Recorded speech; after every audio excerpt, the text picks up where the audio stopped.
नमस्कार। प्रादेशिक समाचार के साथ मैं पूनम करकेट्टा। पहले मुख्य समाचार। मुख्यमंत्री हेमंत सोरेन कड़ी सुरक्षा के बीच पहुंचे ईडी कार्यालय। कथित अवैध खनन मामले में हो रही पूछताछ। मुख्यमंत्री ने ईडी कार्यालय जाने से पूर्व मीडिया को किया संबोधित। कहा, कथित अवैध खनन मामले में गठबंधन सरकार को किया जा रहा परेशान। साहिबगंज के बोरियो अंचल के देव पहाड़ में प्रस्तावित एयरपोर्ट निर्माण के लिए चिन्हित भूमि का उच्च स्तरीय टीम ने लिया जायजा। केंद्र सरकार को जल्द सौंपेगी रिपोर्ट। और खेलो इंडिया विमेन वुशु लीग का आज रांची में होगा उद्घाटन। प्रतियोगिता में झारखंड, बिहार, मध्य प्रदेश समेत 8 राज्यों के 700 खिलाड़ी और पदाधिकारी होंगे शामिल। और अब समाचार विस्तार से। मुख्यमंत्री हेमंत सोरेन अब से थोड़ी देर पहले कड़ी सुरक्षा व्यवस्था के बीच प्रवर्तन निदेशालय ईडी के कार्यालय पहुंचे। इस दौरान उनके साथ भाई बसंत सोरेन थे। राज्य में कथित अवैध खनन से जुड़े मनी लॉन्ड्रिंग मामले में उनसे पूछताछ की जा रही है। आपको बता दें कि इस महीने की 1 तारीख को ईडी ने सीएम हेमंत सोरेन को समन भेजा था और पूछताछ के लिए 3 नवंबर को ईडी कार्यालय तलब किया था, लेकिन श्री सोरेन ने आधिकारिक व्यवस्थाओं का हवाला देकर तत्काल ईडी कार्यालय में अपनी पेशी से इनकार कर दिया था, जिसके बाद प्रवर्तन निदेशालय ने मुख्यमंत्री को ईडी कार्यालय में पूछताछ के लिए 17 नवंबर को उपस्थित होने के लिए दोबारा नोटिस जारी किया था। मुख्यमंत्री हेमंत सोरेन ने आज ईडी कार्यालय जाने से पहले मीडिया को संबोधित किया। इस दौरान उन्होंने कहा कि पिछले कई दिनों से कथित अवैध खनन को लेकर राज्य सरकार को परेशान किया जा रहा है। इस देश का लोकतंत्र का सम्मान होना चाहिए और लोकतंत्र के अंदर जो कार्य करने वाले लोग हैं उसको भी निष्पक्ष तरीके से अपना काम करना चाहिए। मैं जा रहा हूं और इस बात पर जोर निश्चित रूप से दूंगा कि आखिर ये कार्रवाई करने के पीछे का वजह क्या है। आज गिट्टी बालू देश का सबसे बड़ा अगर रेवेन्यू व्यवस्था है, इसको मेजर मिनरल में भारत सरकार शामिल कर ले और जो कोयला लोहा है वो राज्य सरकार के माइनर मिनरल में शामिल कर दे। मैं आश्चर्यचकित हूं कि इतने बड़े आरोप इतने हल्के में कैसे मुख्यमंत्री के ऊपर लगाया जा सकता है। राजधानी रांची के हीनों में ईडी कार्यालय के आसपास विभिन्न संगठनों और राजनीतिक दलों द्वारा धरना प्रदर्शन और जुलूस के आयोजन की संभावना को देखते हुए दंडाधिकारियों, पुलिस पदाधिकारियों और पुलिस बलों की प्रतिनियुक्ति की गई है। इस क्रम में भीड़ होने की संभावना को देखते हुए अनुमंडल दंडाधिकारी दीपक कुमार दुबे ने निषेधाज्ञा जारी की है। इस दौरान किसी प्रकार का धरना प्रदर्शन, घेराव, बैठक, जुलूस या आम सभा आदि का आयोजन करने पर मनाही होगी। सरकारी कार्य में लगे पदाधिकारियों और कर्मचारियों को छोड़कर अन्य कोई भी अस्त्र शस्त्र, हरवे हथियार आदि लेकर निकलना या चलने पर मनाही होगी। किसी प्रकार का ध्वनि विस्तारक यंत्र का व्यवहार भी प्रतिबंधित रहेगा। सिमडेगा जिले में युवक और युवतियों को वायु सेना में सेवा का अवसर देने के लिए 15 और 16 नवंबर को कैरियर काउंसलिंग की गई। विस्तार से जानकारी दे रहे हैं हमारे संवाददाता।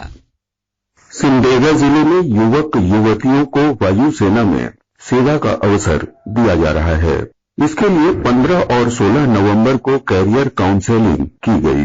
बताया गया कि परीक्षा के लिए ऑनलाइन आवेदन पत्र जमा करने के लिए 7 नवंबर से 23 नवंबर तक की तिथि तय की गई है। इसमें 27 जून 2002 से 27 दिसंबर 2005 तक की जन्मतिथि वाले अविवाहित पुरुष व महिला उम्मीदवार आवेदन पत्र जमा कर सकते हैं। सिमडेगा के जिला नियोजन कार्यालय में अभ्यर्थियों के लिए परीक्षा की तैयारी की व्यवस्था भी की जाएगी। मनोज कुमार सिन्हा, मनु, आकाशवाणी समाचार, सिमडेगा। केंद्रीय वाणिज्य और उद्योग मंत्री पीयूष गोयल ने कहा है कि अगर भारतीय निर्माण क्षेत्र विश्व स्तरीय गुणवत्ता हासिल करता है तो दुनिया की कोई ताकत भारत को निकट भविष्य में $30 ट्रिलियन की अर्थव्यवस्था बनने से नहीं रोक सकती। उपभोक्ता इलेक्ट्रॉनिक्स एवं उपकरण निर्माण संघ के 43वें वार्षिक समारोह में कल नई दिल्ली में उन्होंने कहा कि उत्पादन से जुड़ी प्रोत्साहन योजना ने इलेक्ट्रॉनिक्स और उपकरण निर्माण उद्योग को बहुत बढ़ावा दिया है। श्री गोयल ने यह भी कहा कि भारत स्टार्टअप और नवाचार के क्षेत्र में दुनिया का नेतृत्व कर रहा है और समूचा विश्व भारतीय नवाचार तंत्र से जुड़ना चाहता है। साहिबगंज जिले के 58,000 से अधिक सूखाग्रस्त प्रभावित किसानों ने सरकार से राहत मांगी है। विस्तृत जानकारी दे रहे हैं हमारे संवाददाता। साहिबगंज के 58,000 से ज्यादा किसानों ने सरकार से राहत मांगी है। विगत जून जुलाई माह के दौरान अत्यधिक कम बारिश होने की वजह से धान की खेती काफी प्रभावित हुई है। इसको लेकर केंद्र सरकार और राज्य सरकार की टीमों ने साहिबगंज जिले का दौरा भी किया था।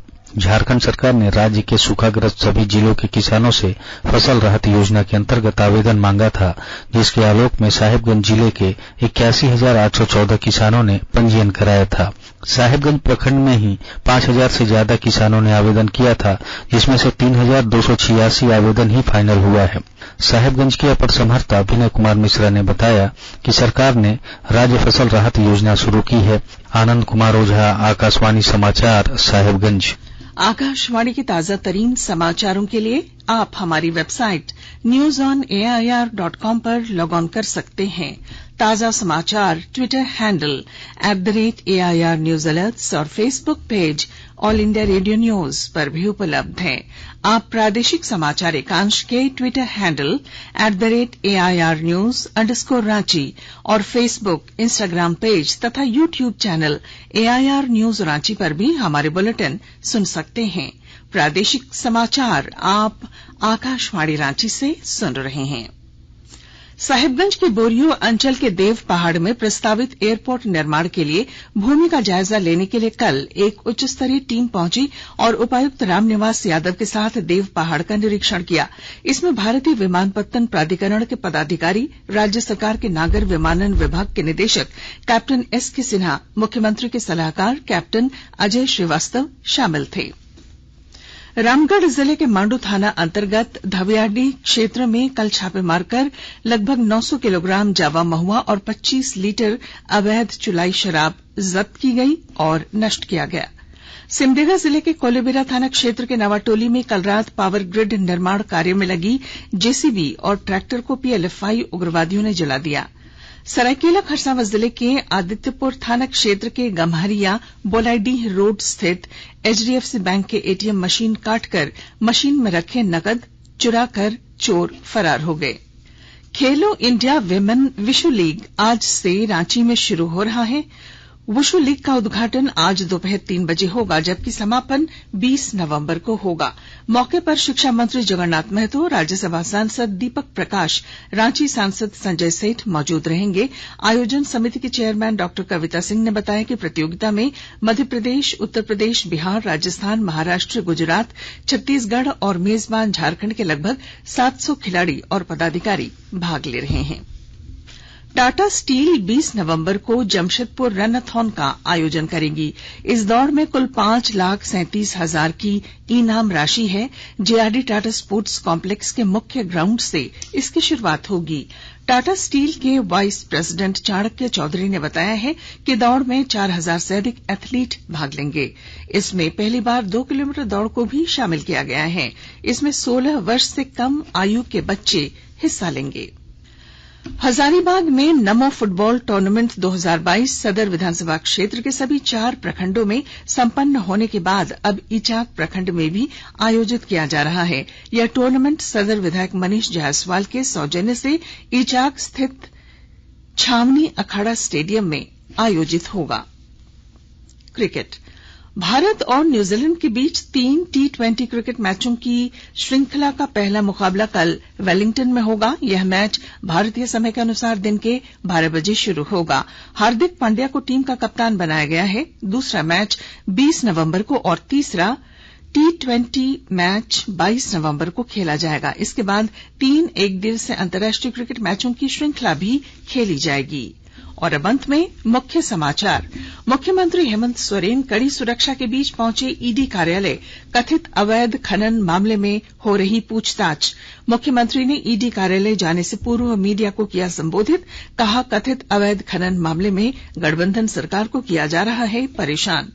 साहिबगंज के बोरियो अंचल के देव पहाड़ में प्रस्तावित एयरपोर्ट निर्माण के लिए चिन्हित भूमि का उच्च स्तरीय टीम ने लिया जायजा, केंद्र सरकार को जल्द सौंपेगी रिपोर्ट। और खेलो इंडिया विमेन वुशु लीग का आज रांची में होगा उद्घाटन। प्रतियोगिता में झारखंड, बिहार, मध्य प्रदेश समेत 8 राज्यों के 700 खिलाड़ी और पदाधिकारी होंगे शामिल। और इसके साथ ही आकाशवाणी रांची से प्रादेशिक समाचार का ये बुलेटिन समाप्त हुआ। नमस्कार।